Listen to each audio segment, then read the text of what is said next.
Mickaël se lève, comme tous les matins, avec la même angoisse de travailler pour rien. Bonjour à tous. Vous avez vu les images, vous êtes comme moi, écœurés, et bien c'est bien la France. Voilà, on jette du lait qui est nickel, impeccable. Tout le monde peut le consommer sans problème. Sauf que je suis pénalisé, je suis obligé de jeter mon lait pendant 6 jours. 6 jours, ça représente 8 tonnes de lait. 8 tonnes de lait, ça fait environ 3000 et quelques euros. Donc voilà, c'est juste une petite loi du CNIEL. Le CNIEL, je crois, c'est des gens qui sont, je sais pas où, qui inventent des petites lois comme ça. C'est eux qui dirigent toute la production laitière en France. Et ils décident de pénaliser comme ça parce que l'éleveur a mal fait son travail, parce que c'est le cas. J'ai eu un petit problème de cellules leucocytes dans le lait. En gros, pour ceux qui ne connaissent pas, c'est des globules blancs en excès dans le lait. Donc aucun risque pour la consommation humaine. Donc ma laiterie m'a collecté mon lait avec 400 000 cellules pendant 3-4 mois. Sauf qu'au bout d'un certain temps, on passe hors norme. Parce que au-dessus de 400 000, on est hors norme. Donc ok, au bout de 3 mois, on vous dit on va faire un plan cellule avec un vétérinaire, peut-être un contrôle laitier, qui vous êtes engagé pendant 9 mois à ce qu'ils vous suivent. Sauf que, entre-temps, moi, mon lait, il est redevenu nickel, je suis retombé à 250 000 cellules. Donc je ne vois pas pourquoi j'aurais signé ce fameux contrat, qui me coûte entre 5 et 700 euros. Et du coup, j'ai décidé de ne pas le signer. Donc ma laiterie a dit, ben voilà, le CNIEL nous oblige à plus vous collecter pendant 6 jours. En gros, mon lait qui était à 400 000 cellules pendant plusieurs temps a été collecté, il a été consommé sans risque. C'est juste des globules blancs dans le lait, donc c'est pas grave. C'est largement consommable. Il y a un barème qui fait qu'au bout de 400 000, c'est hors norme.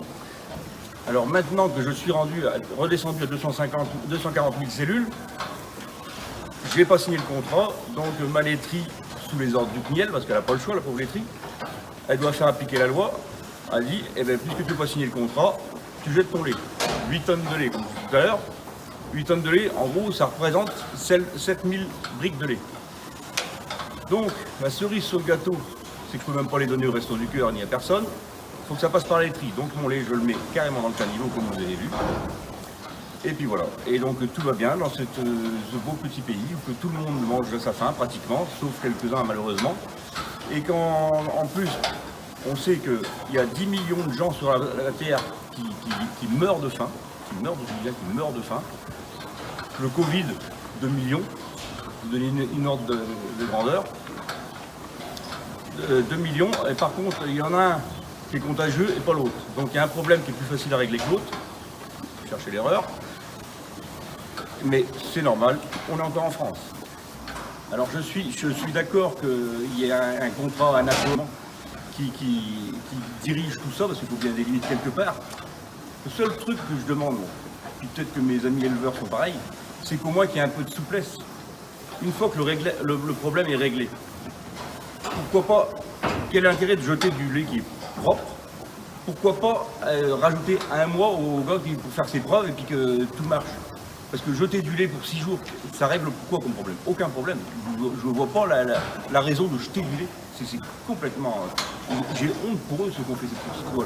Tous ces beaux monsieur costumes, cravates qui brillent de partout. Sauf qu'ils ont tous les mains sales, mais enfin bon, c'est pas grave. Alors c'est ce que je dis tout le temps. Il faut mieux avoir affaire à Dieu qu'à ses apôtres. Alors, Emmanuel, si ça vient jusqu'à tes oreilles, ce petit message, si un jour tu veux parler d'agriculture, n'hésite pas, tu seras bienvenu dans ma ferme. On pourra discuter d'homme à homme. Tu n'as pas besoin d'emmener un troupeau de journalistes, ça ne sert à rien. Et puis là, je peux te dire que l'agriculture a besoin ou n'a pas besoin. Il y a un truc que je suis sûr, c'est qu'elle n'a surtout pas besoin d'une légion d'honneur. Ça, c'est sûr. Le reste, après, on voit. Il y a plein de trucs à faire. Mais il faudrait peut-être, je ne sais pas d'ailleurs si tu as un ministre de l'agriculture dans ton équipe, je n'en ai jamais entendu parler, je ne connais même pas. À moins qu'il dorme, peut-être, je ne sais pas. Enfin, bref. Je ne l'ai jamais vu. Voilà. Bon courage et puis j'espère que ça va changer. Alors bien entendu, cette vidéo, personne n'est derrière moi, je suis bien tout seul. Il n'y a pas de syndicat agricole, il n'y a pas d'association de toutes sortes. Je suis tout seul, j'ai pris la décision tout seul. C'est moi qui est un peu dans la merde pour parler français. Donc voilà, j'essaye de raconter cette histoire parce que j'espère que ça va changer, parce que ça ne peut pas durer comme ça. En sachant qu'il y a des gens qui meurent de faim et qui jettent des produits qui sont bons, comme on a l'habitude en France. C'est pour ça que cette vidéo, elle est bien que de moi tout seul.